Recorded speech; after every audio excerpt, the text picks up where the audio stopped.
우리는 지난주에 예수님께서 성전에 들어가셔서 장사하는 모든 사람들을 다 내어 쫓으시고 이후로 성전에서 계속 말씀을 가르치시고 복음을 전하는 그 예수님을 보고 종교 지도자들 자신들의 자존심에 상처를 입히고 자신들의 이권을 침해하고 있는 그 예수님에 대하여 분노가 폭발하더니 마침내 예수님을 찾아와서 도대체 무슨 권위로, 누구로부터 받은 권위를 가지고 이런 일들을 행하는가 따져 물으며 권위 논쟁을 벌였습니다.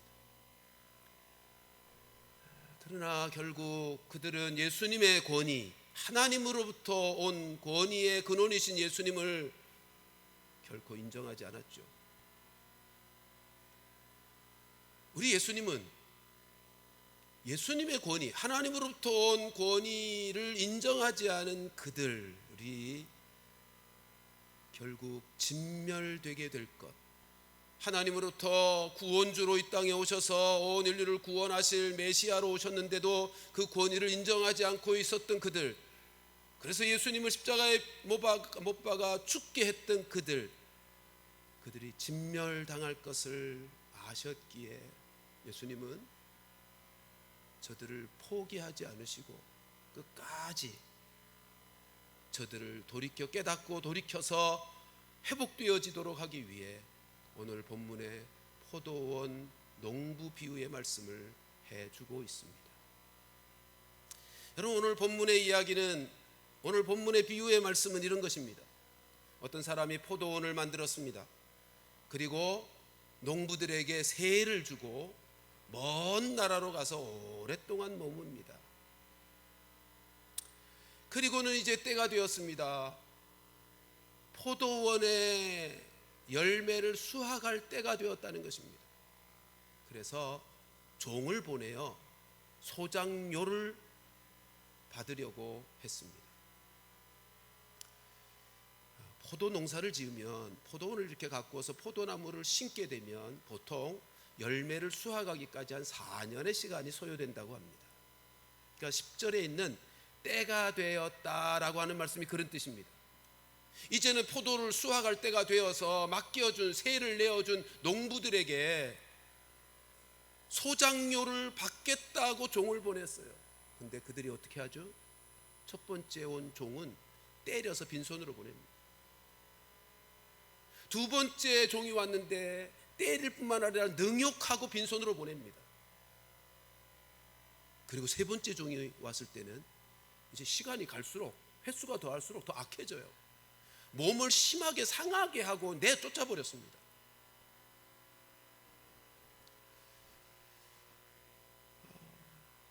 그러자 이 주인이 마지막으로 자기의 아들을 보냅니다. 그게 이제 13절부터 15절 전반절까지의 말씀인데, 아들을 보내면서 내 아들은 존대하리라 라고 기대했습니다.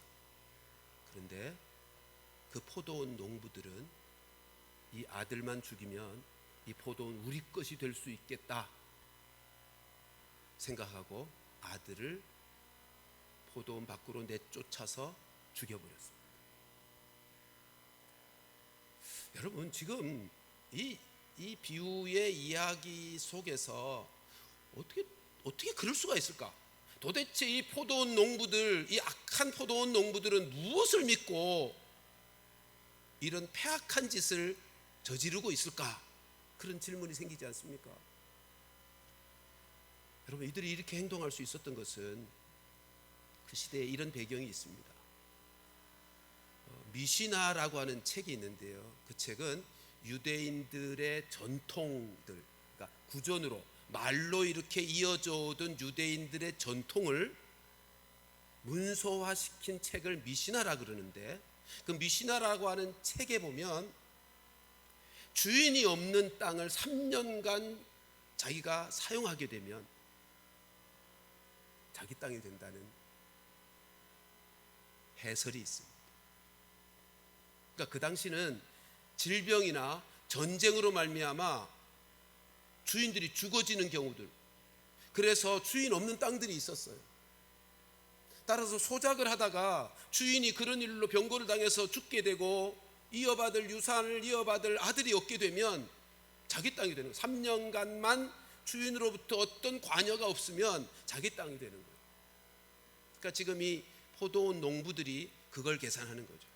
3년만 우리가 주인과 상관없이 농사를 지으면, 그리고 유산을 이어받을 그 아들만 죽일 수 있다면 이 땅 우리 것이 될 것이야 라고 계산하고 아들을 죽이기까지 하는 폐악한 짓을 벌였던 것입니다. 근데 이들이 실수한 게 하나 있죠. 이들이 착각한 아주 중요한 간과한 것이 하나 있습니다. 그것은 비록 주인이 먼 나라에 가 있지만 살아 있다는 것입니다. 주인이 살아 있다는 사실을 지금 간과하고 있는 것입니다. 그리고 이 주인이 도대체 어떤 분인지를 잘 몰랐습니다. 여러분, 이 포도원 주인이 마지막으로 자기의 아들을 보낼 때는 그동안 포도원 농부들, 그 악한 농부들이 행했던 악에 대하여, 죄에 대하여 깨닫고 돌이키기를 원해서 아들을 보낸 겁니다. 그런데도 오히려 그들은 아들을 죽이기까지 했다는 것입니다. 그 포도원을 아예 자기 것으로 삼기 위해 아들을 죽여버립니다. 이것은 마치 하나님께서 이스라엘이라고 하는 민족을 특별히 선택하시고 그를 복의 근원으로, 열방의 복의 근원으로 삼으실 뿐만 아니라 진짜 그들에게 많은 은혜와 복을 주셨어요. 그런데도 이스라엘 백성들이 하나님을 배반합니다. 하나님의 말씀을 떠납니다. 하나님을 대적하면 우상숭배에 빠집니다. 그래서 하나님이 어떻게 하시냐면 선지자들을 계속 보냅니다. 돌이키게 하시려고. 너희들이 하나님의 백성답게 살면서 열매를 맺어야 돼, 그러면서 선지자들을 보내는데 그 백성들이, 그리고 백성의 지도자들이 오히려 선지자들을 무시하고 멸시하고 잡아 죽이기도 합니다. 그러자 하나님께서 마지막으로 아들을, 당신 하나밖에 없는 아들 예수님을 이 땅에 육신을 입게 하시고 내어 보내셨습니다. 근데 어떻게 된다고요? 그 아들 예수까지 잡아 죽였습니다. 지금 오늘 본문의 포도원 농부 비유는 지금 예수님이 하나님 아버지와 자기 얘기를 지금 하고 계시는 것입니다. 이 비유를 통해서 자신의 이야기를 지금 하고 계시는 것입니다. 그러니까 본문의 비유에서 포도원 주인은 하나님을 말하고 포도원은 이스라엘 백성을 말하고 이 포도원의 종들은, 농부들, 포도원에 세받은 농부들은 당시 종교 지도자들을 말하고 주인이 보낸 종은 선지자들을 말하고 아들은 예수님을 말하는 것입니다. 그러니까 지금 그 당시 종교 지도자들이 예수님만 죽이면 자기들이 이스라엘 백성들을, 어리석고 무지한 이스라엘 백성들을 자기들 마음대로 사용해서 이권을 챙길 수 있겠다고, 예수님만 죽이면 로마 정부와의 관계도 문제가 없이 해결될 것이고 자기네들 밥그릇 챙기는데도 문제가 없을 것이고 그래서 잘 먹고 잘 살 것이라고 생각한 것입니다. 그래서 아들을 죽이는 것입니다.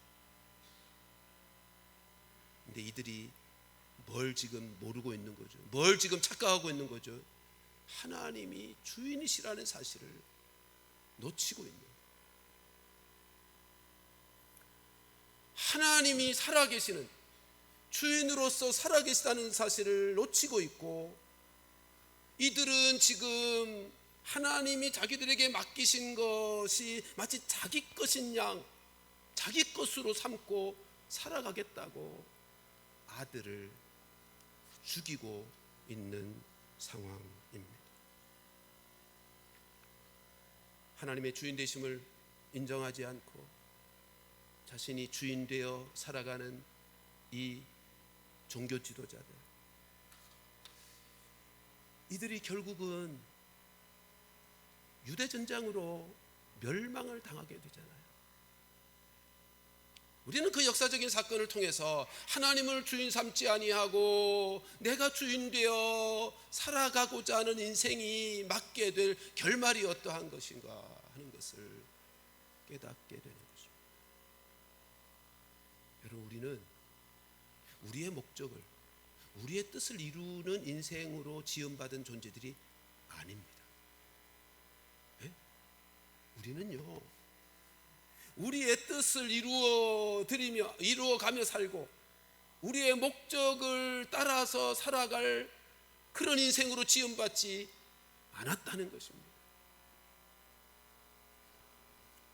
오늘 본문에 있는 종교 지도자들처럼 자기에게 초점을 맞춘 그렇게 살아가는 인생이 되면 여러분, 인생의 의미가 무엇이고 인생의 목적이 무엇인지를 알지 못합니다. 인생을 어떻게 사는 것이 바르게 사는 것인지를 깨달을 수 없는 인생으로 살게 되는 것입니다. 왜요? 하나님이 우리를 지으신 분이시거든요. 하나님을 위해서 우리가 지음받은 자들이거든요.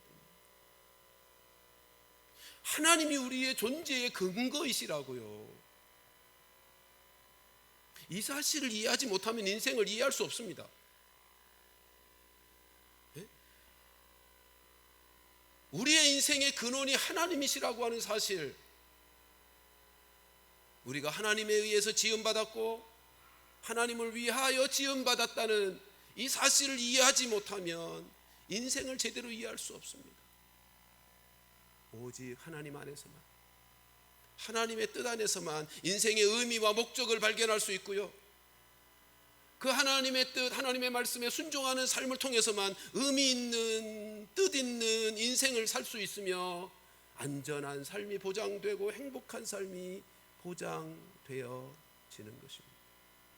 골로새 1장 16절 말씀은 이렇게 말씀하죠. 같이 읽습니다. 시작. 만물이 그에게서 창조되되 하늘과 땅에서 보이는 것들과 보이지 않는 것들과 혹은 왕권들이나 주권들이나 통치자들이나 권세들이나 만물이 다 그로 말미암고 그를 위하여 창조되었고, 그러므로 하나님의 뜻을 이루는 인생으로 살아갈 때 그 인생은 의미 있는, 목적이 분명한 삶을 살아갈 수 있습니다.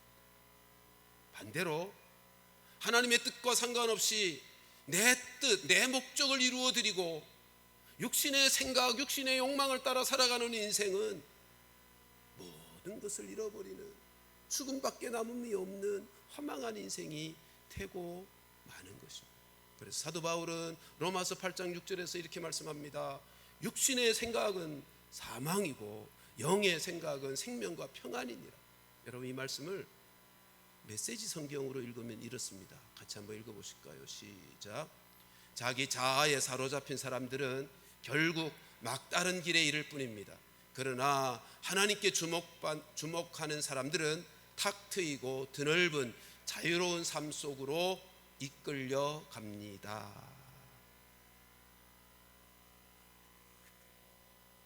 우리가 내 자아에 사로잡혀 살아가는 것이 아니라 하나님에게 집중하여 하나님의 말씀 안에서 하나님의 말씀에 순종하면서 살아가는 삶이라고 하는 것이 따라서 우리의 인생에 있어 얼마나 중요한지 모릅니다.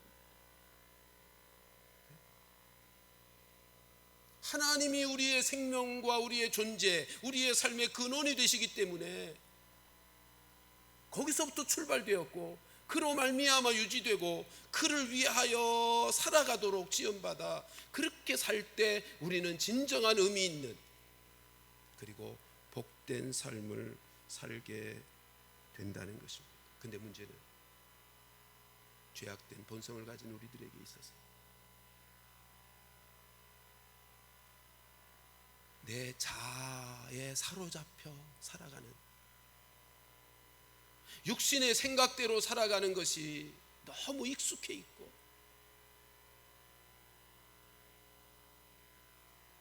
그래서 오늘 본문의 종교 지도자들처럼 결국은 대적하는, 하나님을 대적하는 인생으로 살 수밖에 없기에 우리가 꼭 해야 될 것이 자기 부인인 것입니다. 자기를 부인하고 내 안에 계셔서 나를 인도하시는 성령의 인도하심을 받으며 살아가야만 하는 이유가 거기에 있습니다. 우리는 너무너무 자아에 사로잡혀 이 자아의 이끌림을 따라 육신의 욕심을 욕망을 따라 살아가고 있는데 지배를 받고 익숙해 있어요. 이걸 극복하자고 올해 금식기도 릴레이로 함께 적어도 한 달에 한 끼 정도는 굶으면서 그 굶는 시간에 같이 기도하자는 것입니다. 나를 부인하는 자들로 세워지도록 금식하며 기도하자는 말씀을 드리는 것입니다. 그래서 올해 우리의 첫 번째 실천 사항이 자기를 부인하고 성령의 인도하심을 받으며 살자인 것이고, 이것을 실현시키기 위해 우리는 금식을 해 보자는 말씀을 드리는 것입니다. 여러분, 우리가 이렇게 살 때 비로소 하나님을 기쁘시게 하고 하나님의 뜻을 이루어 드릴 수 있으며, 이렇게 살 때 비로소 우리의 심령은 살아날 것이고 우리의 가정도 회복될 것이고 우리 교회도 무너졌던 부분들이 다시 힘있게 세워지는 은혜가 있을 것입니다. 우리 하나님은 우리의 영혼이 잘 되게 하심으로 가정과 교회와 민족을 치유하시고 회복시켜 복되게 하시는 은혜를 베푸시는 거죠. 여러분, 금식기도는 우리의 기도를 강화시킵니다. 우리의 영성을 강화시킵니다. 뿐만 아니라 금식기도는 우리의 힘으로 우리의 의지로 어찌해 볼 수 없었던, 해결하고 극복할 수 없었던 영적인 문제, 삶의 문제들을 해결해 주는 능력이 있습니다. 그러므로 우리가 금식하며 기도하는 것을 좀 훈련해 보자는 것입니다. 마가복음 9장 29절 말씀에서 킹 제임스 버전으로 함께 읽어볼까요? 시작. 그들에게 말씀하시기를 이런 종류는 기도와 금식에 의하지 않고는 아무 것으로도 내보낼 수 없느니라고 하시더라. 무슨 말씀이냐 하면, 우리 속에 있는 악한 것들, 더러운 것들, 그리고 악한 영의 역사들은 기도와 금식 외에는 해결될 방법이 없다고 말씀하신 것입니다. 우리 주님이 분명하게 하신 말씀입니다. 따라서 우리가 금식하며 기도할 때 하나님께서는 우리 안에 있는 더러운 것들, 악한 것들, 그리고 악한 역사들, 영의 역사들 다 해결해 주시고 우리의 마음을 새롭게, 우리의 영혼을 능력 있게, 그래서 하나님의 뜻에, 하나님의 기뻐하시는 뜻을 이루어드린 능력 있는 하나님의 사람들로 만들어 주실 줄로 믿습니다. 금식하며 기도하는 은혜요 축복인 것입니다. 그리고 이어지는 15절 하반절부터 18절 말씀은 그 말씀을 듣고 있는 이 포도원의 농부, 악한 농부의 비유의 말씀을 듣고 있는 종교 지도자들과 그 백성들에게 15절 하반절부터 이렇게 말씀합니다. 저하고 교도하십시다.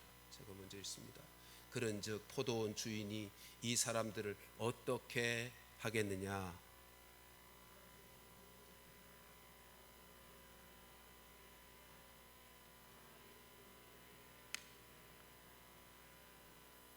그들을 보시며 이르시되 그러면 기록된 바 건축자들의 버린 돌이 모퉁이의 머릿돌이 되었느니라 함이 어찌미냐?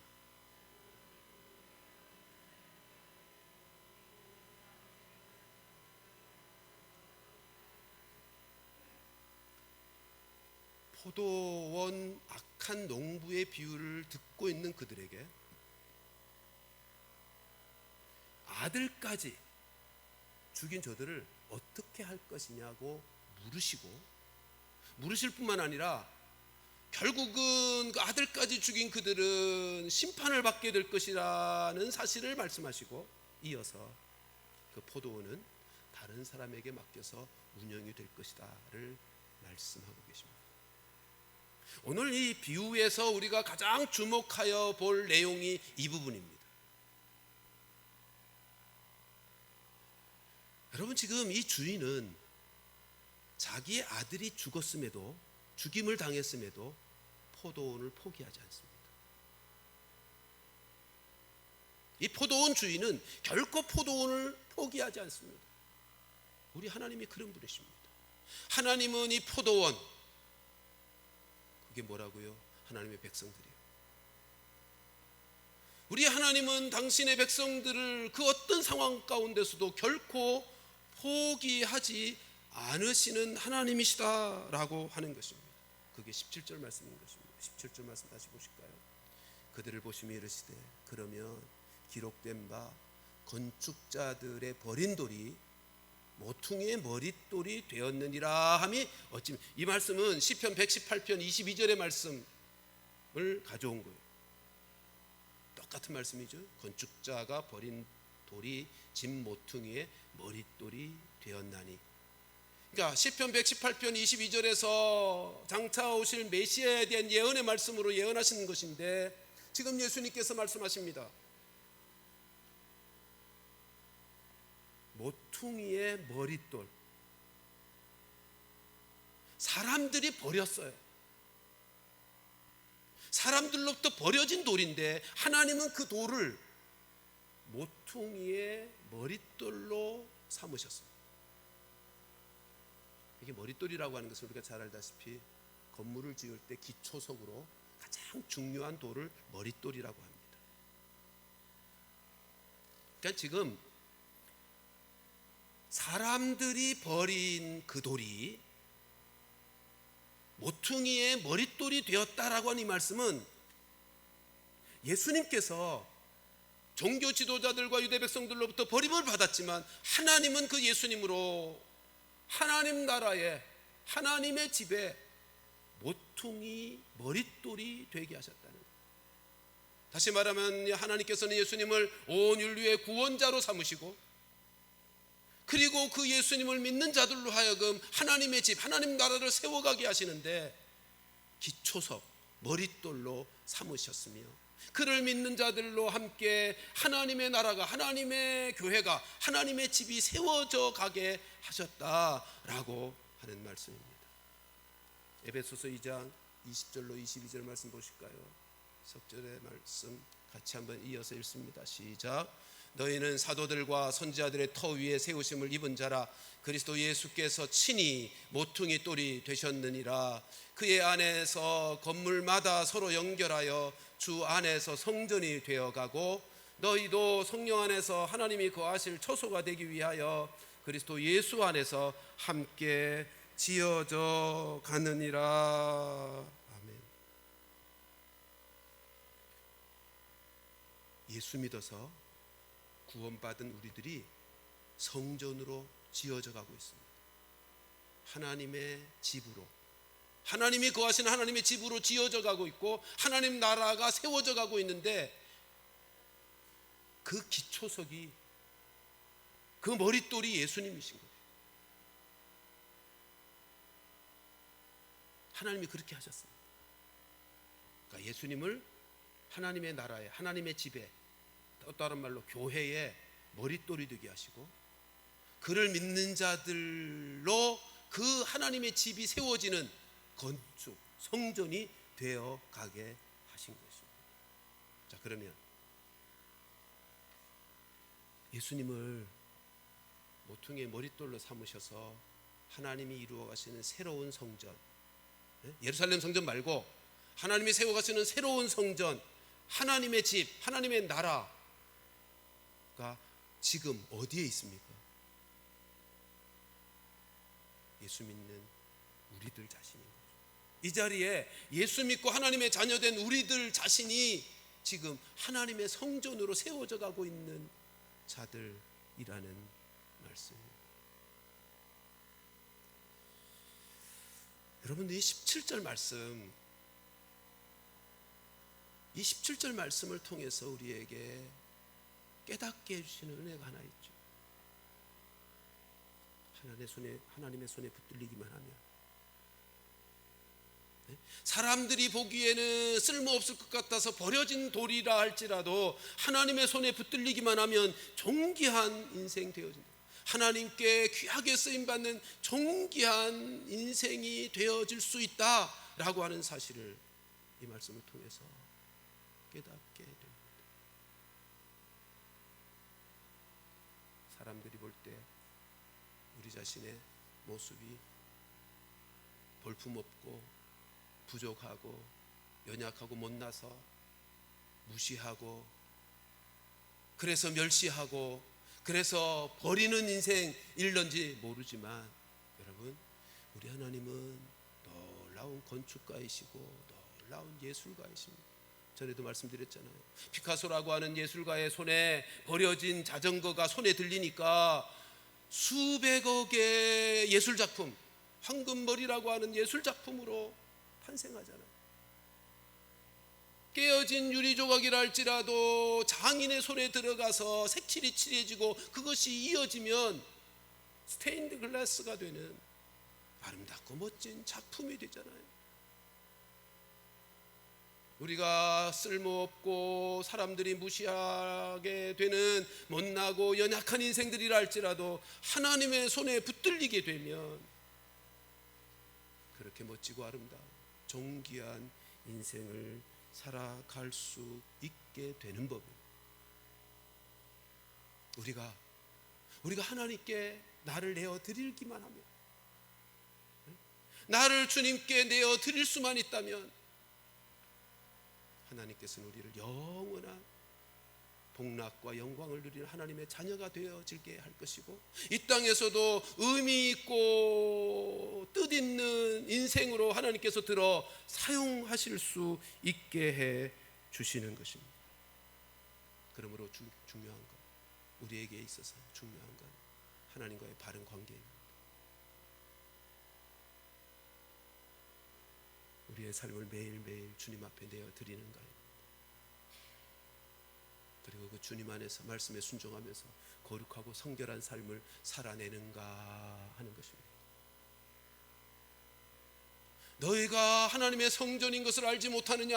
우리가 하나님의 성전이라고 말씀하시는데, 하나님의 성전된 우리들에게 하나님이 요구하시는 것이 무엇이겠습니까? 한마디라 말하라 하고 하면 거룩함입니다. 하나님의 말씀에 순종하며 살아가는 거룩함. 우리도 우리의 몸의 건강을 위해서 해로운 것, 더러운 것 몸에 집어넣지 않잖아요.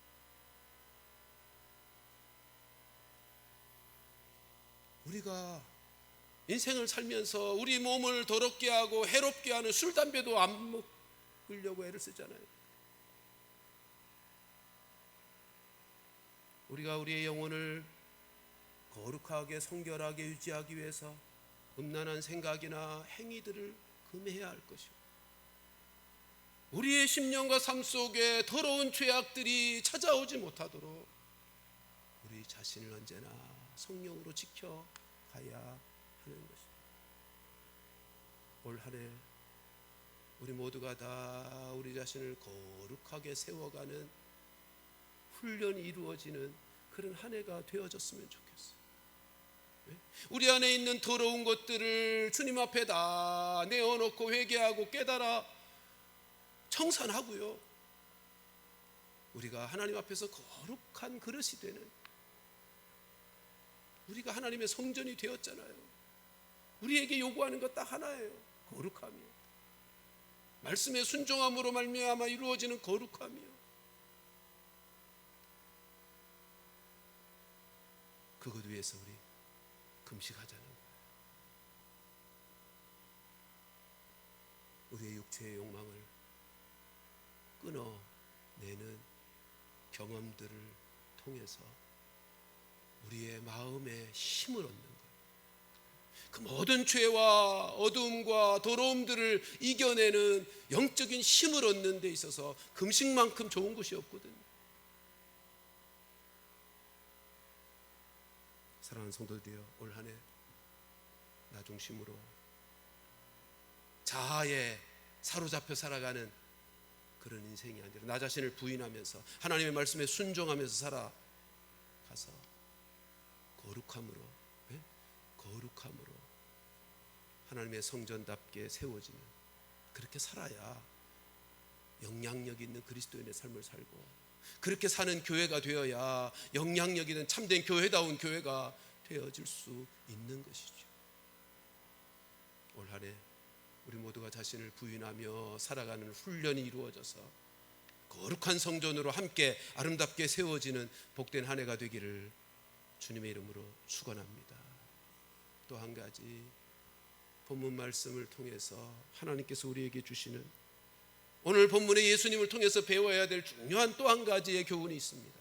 여러분, 오늘 본문에서 서론에서 말씀드렸지만 예수님은 그 종교 지도자들 자신을 배척하고 결국은 자기를 십자가에 못 박도록 몰아세우는 그들을 끝까지 포기하지 않으셨어요. 끝까지 포기하지 않으셨어요. 포도원 농부 비유를 하게 된 배경이 뭐예요? 포도원 농부 비유에서 나오는 스토리를 이제 아시죠? 아들을 보냈는데 아들까지도 죽였다는 거예요. 그 이야기를 하심으로 저들이 깨닫기를 원했던 거예요. 너희들이 지금 그 일까지 하려고 하는 거야. 저들의 마음속에 숨겨진 그 예수를 죽이고자 하는 욕망까지도 드러내게 하심으로 깨닫고 돌이키기를 원하시는, 그러니까 우리 예수님은 끝까지 포기하지 않고 저들의 영혼을 돌이키게 하려고 하시는 은혜의 모습을 보여주고 있습니다. 우리 예수님은 그들이 예수님을 십자가에 못 박아 죽인 그들의 죄악으로 말미암아 겪게 될 멸망의 진노가 얼마나 끔찍한 것을 아셨기에 예수님은 마지막까지 그들이 깨닫고 돌아오기를 원하셨던 것입니다. 우리도 이 모습을 배우자는 것입니다. 우리의 사랑하는 이들 중에 아직까지 복음을 듣지 못하고 구원받지 못한 이들 있지 않습니까? 우리가 복음을 전할 때 적대감을 보이는 사람들, 대적하는 사람들이 있을지라도 포기하지 말고 끝까지. 네? 왜요? 예수를 믿지 않음으로 말미암아 겪게 될 그들의 종국이었다면 우리가 알잖아요. 지옥의 형벌이라고 하는 것이 얼마나 끔찍하고 무서운 것인지, 그 영원한 죽음의 형벌이 어떠함을 우리가 알고 있기에 포기할 수 없는 문제 아닌가 말이에요. 끝까지 포기하지 말고 사랑으로 돌아보고 섬기고 저들을 위하여 기도하고 기다리는, 사랑하는 성도 여러분, 말씀을 정리하겠습니다. 두 가지 하십시다. 예수 그리스도로 말미암아 우리가 함께 성전이 되어가는 존재가 되었습니다. 날마다 우리 자신을 부인하고 성령의 인도하심을 받음으로 살아서 거룩한 하나님의 성전으로 세워지는 은혜가 있게 되기를 첫 번째 바라고요. 두 번째로,